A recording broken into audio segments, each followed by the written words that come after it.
ನೀವು ಇಷ್ಟು ದಿವಸ ನೋಡಿರುವಂಥ ವಿಡಿಯೋಗೂ ಇವತ್ತು ನೋಡ್ತಿರೋ ವಿಡಿಯೋಗೂ ತುಂಬ ವ್ಯತ್ಯಾಸ ಇದೆ.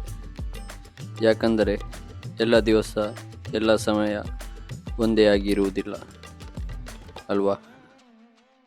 Good morning. ಇವತ್ತು ನನಗೆ ಆಳಪ್ಪಿ ಹೋಗಬೇಕು. ಆಳಪೂಜ ಆಳಪುಳ ಅಂತ ಹೇಳ್ತಾರೆ. ನನಗೆ ಅದು ಸ್ಪೆಲ್ ಮಾಡಲಿಕ್ಕೆ ಬರೋದಿಲ್ಲ, ಸ್ವಲ್ಪ ಕಷ್ಟ ಇದೆ. ಅದು ಮಲಯಾಳಿ ಸ್ಕಲ್ಗೆ ಮಾತ್ರ ಸ್ಪೆಲ್ ಮಾಡಲಿಕ್ಕೆ ಆಗೋದು. ಸೊ ಹಾಗೆ ಇವತ್ತು ನನಗೆ ಆಳಪೂಜೆ ಹೋಗ್ಲಿಕ್ಕಿದೆ, ಆಳಪ್ಪಿ ಹೋಗ್ಲಿಕ್ಕಿದೆ. ಇವತ್ತು ದಿನ 8, ನಿನ್ನೆ 7ನೇ ದಿನ ಇತ್ತು. ನಿನ್ನೆ ಸ್ವಲ್ಪ ರೆಸ್ಟ್ ತಗೊಂಡಿದ್ದೆ. ನನಗೊಂದು ಕ್ಲಾಸಿಗೆ ಹೋಗ್ಲಿಕ್ಕಿತ್ತು, ನನಗೆ ಸ್ವಲ್ಪ ನನ್ನ ಪರ್ಸನಲ್ ಕೆಲಸ ಎಲ್ಲ ಇತ್ತು. ಸೊ ಆದ್ದರಿಂದ ನಿನ್ನೆ ಸ್ವಲ್ಪ ರೆಸ್ಟ್ ಡೇ ಆಗಿತ್ತು. ಇವತ್ತು ದಿನ 8.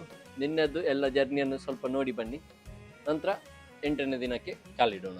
ಓಕೆ, ನೀವೆಲ್ಲರೂ ನೋಡಿದ ಹಾಗೆ ನಿನ್ನೆ ನಾನು ಬಿಬಿನವರ ಮನೆಯಲ್ಲಿ ಸ್ಟೇ ಆಗಿದ್ದೆ. ಬೆಳಿಗ್ಗೆ ನನಗೆ ಡ್ರೆಸ್ ವಾಶ್ ಮಾಡಲಿಕ್ಕಿತ್ತು, ಎಡಿಟಿಂಗ್ ಕೆಲಸ ಎಲ್ಲ ಕಂಪ್ಲೀಟ್ ಮಾಡಲಿಕ್ಕಿತ್ತು, ತುಂಬ ಎಡಿಟಿಂಗ್ ಬಾಕಿ ಇತ್ತು. ನಂತರ ಬಿಬಿನವರ ಫ್ಯಾಮಿಲಿ ಜೊತೆ ಶಾಪಿಂಗ್ ಹೋಗ್ಲಿಕ್ಕಿತ್ತು. ಶಾಪಿಂಗ್ ಹೋಗುವಾಗ ನನ್ನ ಬ್ಯಾಗನ್ನು ಕೂಡ ಬಿಬಿನವರು ರಿಪೇರಿ ಮಾಡಿ ಕೊಟ್ಟರು. ಈಗ ನನ್ನ ಬ್ಯಾಗ್ ಎಲ್ಲ ಸರಿಯಾಗಿ ರೆಡಿಯಾಗಿದೆ. ನಂತರ ಬಿಬಿನವರ ಫ್ಯಾಮಿಲಿ ಜೊತೆ ಸ್ವಲ್ಪ ಶಾಪಿಂಗ್ ಎಲ್ಲ ಇತ್ತು. ನಂತರ ನನಗೆ ತುಂಬ ಇಷ್ಟವಾದ ಸ್ಥಳಕ್ಕೊಂದು ಹೋಗ್ಲಿಕ್ಕಿತ್ತು. ಅದೇ ನಾನು ಮೊದಲು ಹೋಗಿದ್ದ acting school, act lab acting school, ಕೊಚ್ಚಿ.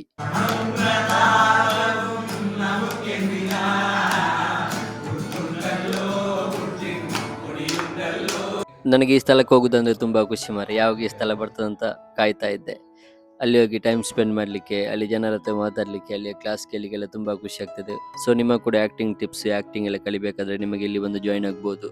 ಇದು ಯಾವುದು ಪೇಯ್ಡ್ ಪ್ರಮೋಷನ್ ವಿಡಿಯೋ ಅಲ್ಲ. ಅವರು ಪ್ರಮೋಷನ್ ಮಾಡಲಿ ಅಂತ ನನ್ನ ಹತ್ರ ಕೇಳು ಕೂಡ ಇಲ್ಲ. ಆದರೂ ನಾನು ಜೆನ್ಯೂನ್ ಆಗಿ ಹೇಳ್ತಿದ್ದೇನೆ, ನಿಮಗೆ ಇಲ್ಲಿ ಹೋದರೆ ಏನೋದೊಂದು ಕಲಿಯಲಿಕ್ಕೆ ಸಿಗುತ್ತೆ ಸತ್ಯ. ಗೂಗಲಲ್ಲಿ ಆ್ಯಕ್ಟ್ ಲ್ಯಾಬ್ ಆ್ಯಕ್ಟಿಂಗ್ ಸ್ಕೂಲ್ ಕೊಚ್ಚಿ ಅಂತ ಸರ್ಚ್ ಮಾಡಿದರೆ ನಿಮಗೆಲ್ಲ ಡೀಟೇಲ್ಸ್ ಸಿಗುತ್ತೆ. ಆಲ್ರೆಡಿ ನಾನು ಸ್ವಲ್ಪ ದುಡ್ಡನ್ನು ಖರ್ಚು ಮಾಡಿದ್ದೇನೆ ಇಷ್ಟರ ತನಕ. ಸೊ ಇವತ್ತು ನಾನು ಆದಷ್ಟು ಕಮ್ಮಿ ಖರ್ಚನ್ನು ಮಾಡಲಿಕ್ಕೆ ಪ್ರಯತ್ನ ಮಾಡ್ತೇನೆ. ಸೊ ಇಲ್ಲಿಂದ ಆಳಪ್ಪಿ ತನಕ ಹೋಗಬೇಕು. ಕಾಸಿಲ್ಲದ ಕನ್ಯಾಕುಮಾರಿಯ 8ನೇ ದಿನಕ್ಕೆ ನಿಮಗೆಲ್ಲರಿಗೂ ಸ್ವಾಗತ, ಸುಸ್ವಾಗತ.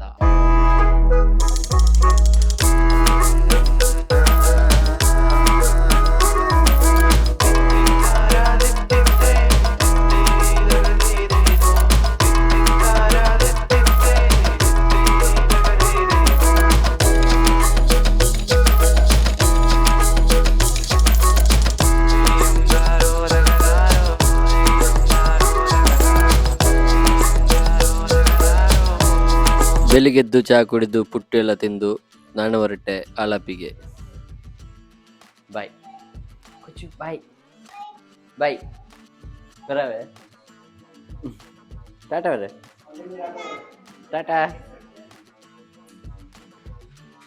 ನಾವು ಬಳ್ಳೂರಲ್ಲಿರುವಾಗ ಒಂದು ಗಾಡಿ ಓಡಿಸ್ತಿದ್ದೆ. ಇದು ನಮ್ಮ ಪಲ್ಸರ್. ಅಲ್ಲಿಂದ ಇಲ್ಲಿ ತನಕ ತಕೊಂಡು ಬಂದು ಈಗಲೂ ಕೂಡ ಹಾಗೆ ನಿಂತಿದ್ದಾರೆ ಮಾರೆ. ಭಯಂಕರ ಪ್ರೀತಿ. ಆ ಟೈಮಲ್ಲಿ ನಾವು ಕೊಟ್ಟ ಕಲ್ಲರ್ ಕೂಡ ಹಾಗೇನಿದೆ, ಬ್ಲೂ. ಎತ್ರ ವರ್ಷ ಬೇಬಿ ನಾಟಿದ್ದೀನಿ? 2010, 15 ವರ್ಷ ಆಯ್ತು. 15 ವರ್ಷ ಆಯ್ತು, 15 ವರ್ಷ ಆಯ್ತು ಗಾಡಿಗೆ. ಈಗ ಕೂಡ ಹಾಗೆ ನಿಂತಿದ್ದಾರೆ. Thank you, love you. Okay, thank you. ಕೊರೆ ಅಲ್ಪ ಏನಕ್ಕೆ ಎಷ್ಟು ಒಳ್ಳೆ ವ್ಯಕ್ತಿ ಮಾರೆ. ಅವರು ಮತ್ತೆ ಕೂಡ ಕೇಳ್ತಿದ್ದಾರೆ, ನಿನಗೆ ದುಡ್ಡು ಏನಾದ್ರು ಬೇಕಾ, ದುಡ್ಡು ಬೇಕಾದ್ರೆ ಕೇಳು, ಹಾಗೆ ಹೀಗೆ ಅಂತ. ನಾನು ಹೇಳ್ತೇನೆ, ನಾವು ದುಡ್ಡು ಇಲ್ಲದೆ ಪಯಣ ಮಾಡುದು, ದುಡ್ಡೇನು ಬೇಡ ಅಂತ. ಅಷ್ಟು ಒಳ್ಳೆ ವ್ಯಕ್ತಿ ಮಾರೆ. ಒಂದು ಫೇಸ್ಬುಕ್ಕಲ್ಲಿ ಮೆಸೇಜ್ ಮಾಡಿ ಪರಿಚಯ ಸಿಕ್ಕಿ ಎಷ್ಟೆಲ್ಲ ಮಾಡಿದ್ರಂದ್ರೆ ನೀವು ಯೋಚನೆ ಮಾಡಿ ಅವರ ಮನಸ್ಸು ಹೇಗಿರ್ಬೋದು ಅಂತ. ನನ್ನದೊಂದು ಪ್ರಾಬ್ಲಮ್ ಇದೆ, ನಾನು ಎಲ್ಲಿ ಹೋದ್ರು ಏನಾದ್ರೂ ಒಂದು ನನ್ನದೊಂದು ಬಾಕಿ ಆಗ್ತದೆ, ಏನಾದ್ರೂ ಬಿಟ್ಟು ಬರ್ತೇನೆ. ಇವತ್ತು ಮೇಯ್ನ್ ಒಂದು ವಸ್ತುವೇ ಬಿಟ್ಟು ಬಂದಿದ್ದಾನೆ, ನೀರಿನ ಗುಪ್ಪಿ ಅಲ್ಲೇ ಬಾಕಿ ಆಗಿದೆ. ಈಗ ಯಾವುದಾದ್ರೂ ಬಿಸ್ಲೇರಿ ಇದ್ದು ಎಲ್ಲಾದ್ರೂ ಬಾಟ್ಲಿ ಯಾವುದು ಸಿಗುತ್ತಾ ಅಂತ ಒಂದು ನೋಡ್ಬೇಕು.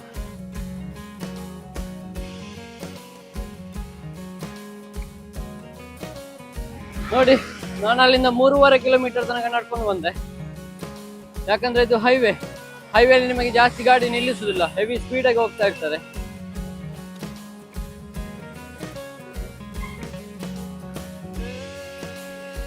ಇಲ್ಲೆಲ್ಲ ದೊಡ್ಡ ಹೈವೇ ಮಾರೆ, ಗಾಡಿ ಎಂತ ಸ್ಪೀಡಲ್ಲಿ ಹೋಗುದು, ಯಾರು ಕೂಡ ನಿಲ್ಲಿಸುವುದಿಲ್ಲ.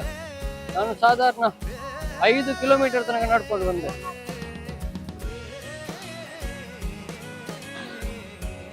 ನನಗೆ ಕೆಲವು ಸಲ ಏನಾಗ್ತದೆ ಅಂತ ನನಗೇನೆ ಗೊತ್ತಿಲ್ಲ ಮಾರೆ. ನಾನು ಎಷ್ಟು ಕಿಲೋಮೀಟರ್ ನಡೆದುಕೊಂಡು ಬಂದಿದ್ದೇನೆ ಗೊತ್ತಿಲ್ಲ. 12 ಕಿಲೋಮೀಟರ್. 12 ಕಿಲೋಮೀಟರ್. ಇನ್ನು ಇಲ್ಲಿಂದ ಆಳಪಿಗೆ ಇರುವುದು ಬರೀ 50 ಕಿಲೋಮೀಟರ್. ನಾನು ಎಂತ ಮಾಡ್ತಿದ್ದೇನೆ ಅಂತ ನನಗೇನೆ ಗೊತ್ತಿಲ್ಲ ಸತ್ಯ. ಇನ್ನು ಸ್ವಲ್ಪ ಎದುರುಗಡೆ ಹೋಗಿ ನೋಡ್ತೇನೆ, ಅಲ್ಲಿ ಲಿಫ್ಟಿಗೆ ಹೇಳ್ತೇನೆ. ಈ ಸಲ ಸತ್ಯ ಕೇಳುದೆ ಎಂತ ಆಗುದಿಲ್ಲ. ನಾನು ಬೈ ಮಿಸ್ ಆಗಿ ಸರ್ವಿಸ್ ರೋಡಲ್ಲಿ ಬಂದೆ ಮಾರೆ. ನಾನು ಮೇಲಿರುವ ಹೈವೇಯಿಂದ ಹೋಗ್ಬೇಕಿತ್ತು. ನಾನು ಈಚೆ ಆ ಸರ್ವಿಸ್ ರೋಡಲ್ಲಿ ಬಂದು ಇಲ್ಲಿ ಕೆಳಗೆ ನದಿ, ನನಗೆ ಈಜಲಿ ಕೂಡ ಬರೋದಿಲ್ಲ. ನನಗೆ ರಿಟರ್ನ್ ಹೋಗಿ ಮೇಲೆ ಹೈವೇಯಿಂದ ಬರಬೇಕು. ಇವತ್ತಿನ ಪ್ಲ್ಯಾನಲ್ಲಿ ಸ್ವಲ್ಪ ಚೇಂಜ್ ಬಂದಿದೆ. ನನ್ನ ಫ್ರೆಂಡ್ ಒಬ್ಬ ಕಾಲ್ ಮಾಡಿ ಹೇಳಿದ, ನೀನು ಫೋರ್ಟ್ ಕೊಚ್ಚಿಗೆ ಹೋಗು, ನಂತರ ಅಲ್ಲಿಂದ ಹೋಗಂತ. ನಾನು ಫೋರ್ಟ್ ಕೊಚ್ಚಿ ನೋಡಿರಲಿಲ್ಲ. ಸೊ ಅವನು ಹೇಳ್ದ, ನನಗೆ ಜಸ್ಟ್ ಕಾಲ್ ಮಾಡಿ ಕೇಳ್ತಾ ಇರ್ತಾನೆ ಎಲ್ಲೆಲ್ಲಿ ಹೋಗಿದ್ದಾನಂತ. ಅವನು ಸಾಧಾರಣ ಕೇಳದ ಪ್ಲೇಸಸ್ ಎಲ್ಲ ಹೋಗಿ ಬಂದಿದ್ದಾನೆ. ಸೊ ನಾನು ಹೇಳಿದೆ ನಾನು ಆಲಪಿಗೆ ಹೋಗ್ತಿದ್ದೇನೆ. ಅವನು ಹೇಳ್ದ ಕೊಚ್ಚಿಯಲ್ಲಿದ್ದು ಫೋರ್ಟ್ ಕೊಚ್ಚಿಗೆ ಹೋಗೋದಿದ್ದು ತುಂಬ ವೇಸ್ಟ್, ನೀನು ಇಷ್ಟೆಲ್ಲ ಟ್ರಾವೆಲ್ ಮಾಡಿ ಅಂತ. ಸೊ ಈಗ ಫೋರ್ಟ್ ಕೊಚ್ಚಿ ಎಂಬ ಸ್ಥಳಕ್ಕೆ ಹೋಗ್ತಿದ್ದೇನೆ. ಸೊ ಆಲಪಿ ರೋಡಿಂದ ಹೋಗಿ ಮತ್ತೆ ತಿರುಗಿ 10 ಕಿಲೋಮೀಟರ್ ನಾನು ಹೋಗ್ಬೇಕು. ನೋಡುವ ಲಿಫ್ಟ್ ಸಿಗ್ತದೆ ಇಲ್ವಾ ಅಂತ. ಆದ್ರೆ ಅವನು ಹೇಳಿದಕ್ಕೆ ಒಂದು ರೆಸ್ಪೆಕ್ಟ್ ಕೊಟ್ಟು ಫೋರ್ಟ್ ಕೊಚ್ಚಿ ಹೋಗ್ತೇನೆ.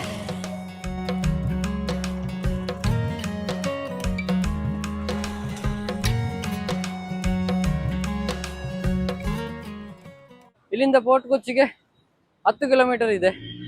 ರಿಕ್ಷಾದವ್ರದ್ದು ಸುಮ್ಮನೆ ಗೆಲ್ವ ಎಷ್ಟಾಗ್ತದೆ ಅಂತ. ಫೋರ್ಟ್ ಕೊಚ್ಚಿ ಎತ್ರ ಪೈಸೆ 300. 10 ಕಿಲೋಮೀಟರ್ಗೆ 300 ರೂಪಾಯಿ ಗೆಲ್ತಿದ್ದಾರೆ ಮಾರೆ. ನನಗೆ 300 ರೂಪಾಯಲ್ಲಿ 2 ದಿವಸ ಹೋಗ್ಬೋದಲ್ಲ. ನನಗೀಗ ಈ ಓವರ್ ಬ್ರಿಡ್ಜ್ ಇಂದ ನಡೆದುಕೊಂಡು ಹೋಗ್ಬೇಕು. ತುಂಬಾ ಇದೆ ಹೋಗ್ಲಿಕ್ಕೆ. ನೋಡಿ ಇಲ್ಲಿಂದ ಮೂಲೆ ತನಕ ಹೋಗ್ಬೇಕು ನಡ್ಕೊಂಡು. ವಾ ಎಂತ ಬಿಸಿಲು ಗೊತ್ತುಂಟಾ, ಹೆವಿ ಬಿಸಿಲು. ಈ ಬಿಸಿಲಿಗೆ ನಡ್ಕೊಂಡು ಹೋಗೋದು ತುಂಬಾ ಕಷ್ಟ. ಆದ್ರೆ ನಾನು ಹೋಗ್ತೇನೆ.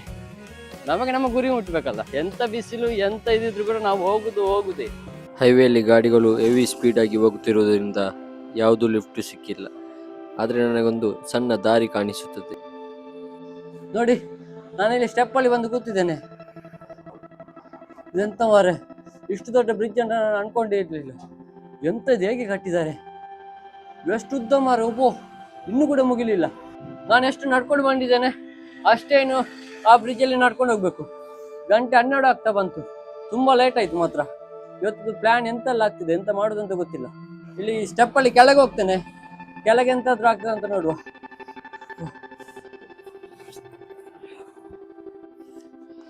ನಾನಿಲ್ಲಿ ಸ್ಟೆಪ್ಪಿಂದ ಕೆಳಗೆ ಬಂದೆ, ಆದ್ರೆ ಬಂದು ತಪ್ಪು ಮಾಡಿದೆ ಮಾರೆ. ಸತ್ಯ ಬಂದು ನಾನು ತಪ್ಪು ಮಾಡಿದೆ. ಮೇಲಿಂದ ಹೋಗ್ಬೇಕಿತ್ತು. ಇಲ್ಲಿ ರೋಡೇ ಇಲ್ಲ. ಇಲ್ಲಿ ರೋಡ್ ಎಂಡ್. ಬಸ್ಸಿಗೆ ಏರಿಟ್ಟು ಹೋಗೋಣ. ಅಲ್ಲೇ ಈ ಹೈವೇ ಹೋಗು. ಇಲ್ಲಿ ಮ್ಯಾಪಲ್ಲಿ ಒಂದು ತೋರಿಸ್ತದೆ, ಇಲ್ಲಿ ರೋಡ್ ಒಂದು ತೋರಿಸ್ತದೆ. ಅವ್ರ ಹತ್ರ ಕೇಳಿದ್ರೆ ಹೇಳ್ತಾರೆ 20 ಕಿಲೋಮೀಟರ್ ಇದೆ ಅಂತ. ಮ್ಯಾಪಲ್ಲಿ 11 ಕಿಲೋಮೀಟರ್ ತೋರಿಸ್ತದೆ. ಎಲ್ಲಿಂದ ಹೋಗುದಂತ ಕೂಡ ಗೊತ್ತಾಗುದಿಲ್ಲ ಮಾರೆ. ಕರ್ಮ. ಮೇನ್ ಪ್ರಾಬ್ಲಮ್ ಅಂದ್ರೆ ಬಾಯಾರಿಕೆ ಆಗ್ತದೆ. ನನ್ನದು ನೀರಿದ್ದು ಕುಪ್ಪಿ ಅಲ್ಲಿ ಬಾಕಿ ಆಗಿದೆಲ್ಲ. ಈಗ ಫಸ್ಟ್ ಅದಕ್ಕೆ ಏನಾದ್ರೂ ಒಂದು ವ್ಯವಸ್ಥೆ ಮಾಡ್ಬೇಕು.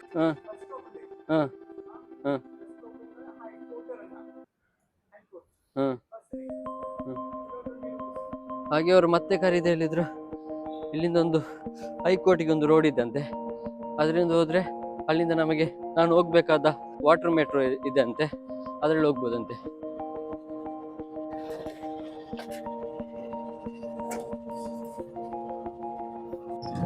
ನೋಡಿ ನನಗೆ ಚಿಕ್ಕ ಗಾಡಿಯಲ್ಲಿ ಲಿಫ್ಟ್ ಸಿಕ್ಕಿದೆ.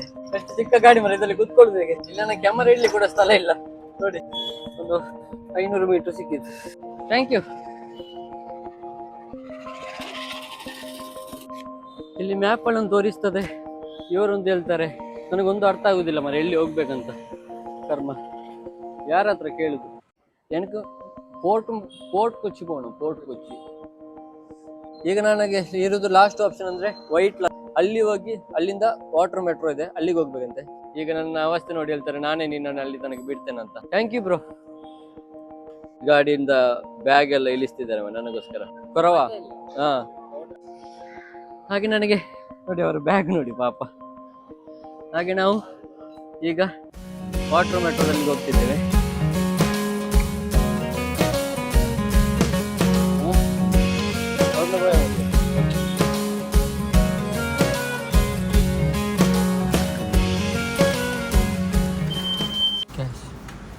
ഫോർട്ട് കൊച്ചി പിന്നെ കാക്കനാട്. കാക്കനാട് കാക്കനാടേക്ക് മാത്രമേ ഉള്ളൂ, ഫോർട്ട് കൊച്ചിയിലോട്ട് സർവീസ് ഇല്ല. ഹൈക്കോർട്ടിൽ നിന്നാണ് ഫോർട്ട് കൊച്ചിയിലോട്ട് സർവീസ്. കാക്കനാട് പോയിട്ട് അവിടുന്ന് കാക്കനാട് നിന്ന് റിട്ടേൺ ഇങ്ങോട്ട് മാത്രമേ ഉള്ളൂ. ഡയറക്റ്റ് ഹൈക്കോർട്ടിൽ പോകണം, ഫോർട്ട് കൊച്ചി പോകണം. ഫോർട്ട് കൊച്ചി പോകണം, ഹൈക്കോർട്ട് പോകണം അല്ലേ? ഇവിടുന്ന് കണക്ഷൻ ഇല്ല. ഇവിടുന്ന് കലക്ഷൻ ഉണ്ട്. കാക്കനാടിന് ഹൈക്കോർട്ട് ദൂരം ഉണ്ടോ?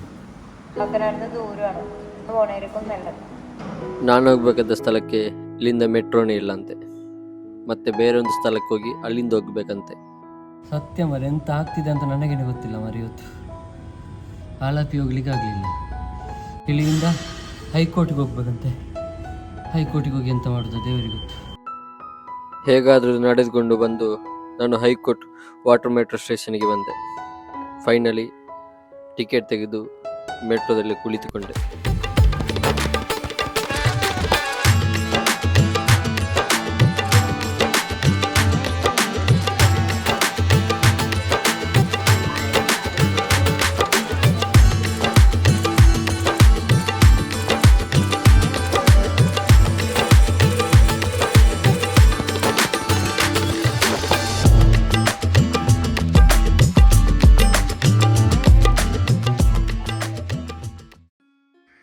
ಹಾಗೆ ಫೋರ್ಟ್ ಕೊಚ್ಚಿಗೆ ಬಂದಿದ್ದೇವೆ. ಇಲ್ಲಿಂದ ಈಗ ಆಲಪಿಗೆ ಹೇಗೆ ಹೋಗುದು ಅಂತ ಟೆನ್ಷನ್ ನನಗೆ. ಆಲಪಿಲಿ ರೂಮ್ ಸೆಟ್ ಮಾಡಬೇಕು, ಅದು ಮತ್ತೊಂದು ಟೆನ್ಷನ್.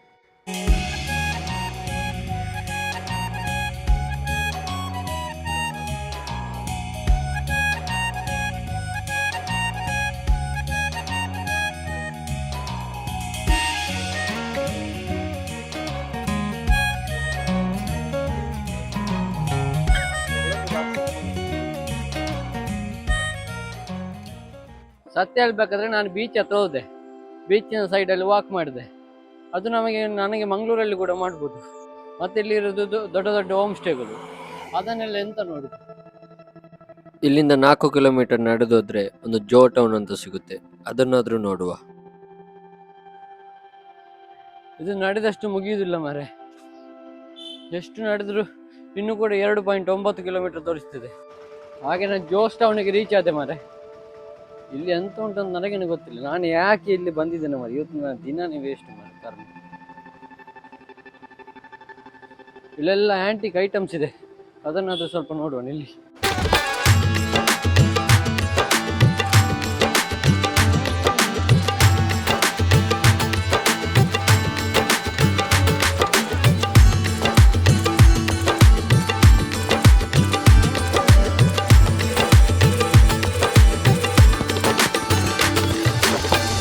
ನಾನೀಗ ಜಿಯೋ ಟೌನಿಗೆ ಹೋಗಿದ್ದಲ್ಲ, ಆ ಟೌನಿಗೆ ಹೋದಾಗ ನಿಮಗೆ ಹೇಗಾಗುತ್ತೆ ಅಂದರೆ ಬೇರೆಯೇ ಒಂದು ದೇಶಕ್ಕೆ ಹೋದಾಗೆ ಆಗುತ್ತೆ. ನಮಗೆ ಇಂಡಿಯಾದಲ್ಲಿದ್ದಾಗೆ ಫೀಲ್ ಆಗೋದಿಲ್ಲ, ಬೇರೆ ಒಂದು ದೇಶಕ್ಕೆ ಹೋದಾಗೆ ಫೀಲ್ ಆಗುತ್ತೆ.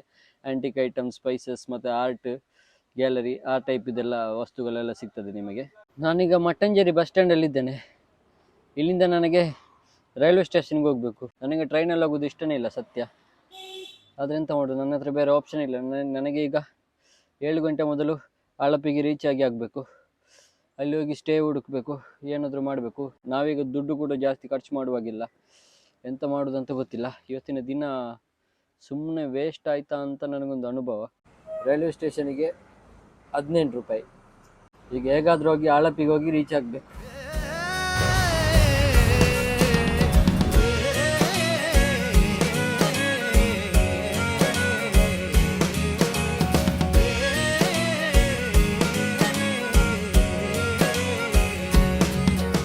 ಇವತ್ತು ಟ್ರೈನಿಗೆ ಹೋಗಲಿಲ್ಲ, ಮತ್ತೆ ತಿರುಗಿ ಒಂದು ಕಡೆ ಬಂದೆ. ಹೇಗಿದ್ದೀರಾ? ನಾವು ಸೂಪರ್ ಅಲ್ಲ. ನಿನ್ನ ಹೆಸರು ಮರುತ್ತೆ ಮಾರೆ. ಶಿವ. ಶಿವ, ಇವನು ಶಿವ ಅಂತ. ನಾನು ರೈಲ್ವೆ ಸ್ಟೇಷನ್ಗೆ ಹೋಗಲಿಲ್ಲ ಮಾರೆ. ಬಸ್ಸಿಂದ ಅರ್ಧದಿಂದ ಇಳಿದು ಸೀದಾ ಬಂದೆ.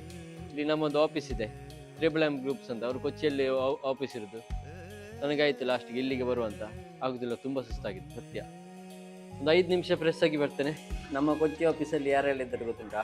ನಮ್ಮ ಒಬ್ಬ ಹುಡುಗ ಇದ್ದಾನೆ, ಇವನ ಹೆಸರು ನನಗೆ ಶಿವ. ಮತ್ತು ನಮ್ಮ ಮುದ್ದಿನ ಕಿರಣಣ್ಣ ನಮಗೆ ಆಫೀಸಲ್ಲಿ ಫುಡ್ ರೆಡಿ ಮಾಡೋದಾಗಲಿ, ನಮಗೆ ಚಹಾ ಕೊಡೋದಾಗಲಿ ಎಲ್ಲ ಮಾಡೋದು ಕಿರಣಣ್ಣ. ನಮ್ಮನ್ನು ಸ್ವಂತ ಮಕ್ಕಳ ಥರ ನೋಡ್ತಿದ್ದಾರೆ ಅವರು. ನಮ್ಮ ಕಿರಣಣ್ಣ ನೋಡಿ, ಹಾಯ್ ಅಲ್ಲಿ ಹಾಯ್. ನಿಮ್ಮ 2 ಮಾತುಗಳನ್ನು ಇಲ್ಲ ಮಾತಾಡೋದಿಲ್ಲ. ಮತ್ತು ನಮ್ಮ ನವೀನ ಇಡೀ ಕೇರಳ ಕರ್ನಾಟಕ ನಮ್ಮ ಸ್ಟ್ಯಾಂಡಿಗಳನ್ನೆಲ್ಲ ಸಪ್ಲೈ ಮಾಡಲಿಕ್ಕೆ ಡ್ರೈವಿಂಗ್ ಕೆಲಸ ಮಾಡುವ ನವೀನ. ಹಾಯ್ ನವೀನನ ಊರು ಇದಿಷ್ಟು ನಮ್ಮ ಚಿಕ್ಕ ಫ್ಯಾಮಿಲಿ. ಇಲ್ಲಿ ನಮ್ಮ ಅಡುಗೆ ಎಲ್ಲ ರೆಡಿ ಆಗ್ತದೆ. ಇಲ್ಲಿ ನೋಡಿ, ಇವತ್ತು ರಾತ್ರಿ ಅಡುಗೆ ಎಲ್ಲ ನನ್ನದು ಊಟ ಆಯಿತು. ಸೊ ಇವತ್ತು ರಾತ್ರಿ ಅಡುಗೆ ಎಲ್ಲ ಇಲ್ಲಿ. ಸೊ ಟೇಕ್ ಕೇರ್, ಬಾಯ್, ಗುಡ್ ನೈಟ್. ನಾನು ಮೊದಲೇ ಹೇಳಿದಾಗೆ ಎಲ್ಲ ದಿವಸ ಒಂದೇ ರೀತಿ ಇರಲ್ಲ. ನಾವು ಪ್ಲ್ಯಾನ್ ಮಾಡಿದಾಗೆ ಯಾವುದೂ ನಡೆಯಲ್ಲ. ಸೊ ನೆಕ್ಸ್ಟ್ ವಿಡಿಯೋಗಾಗಿ ಕಾಯ್ತಾ ಇರಿ. ನಾಳೆ ನಮಗೆ ಎಷ್ಟು ಕಷ್ಟ ಆದರೂ ಅಳಪಿಗೆ ಹೋಗಿ ತಲುಪಲೇಬೇಕು. Thank you.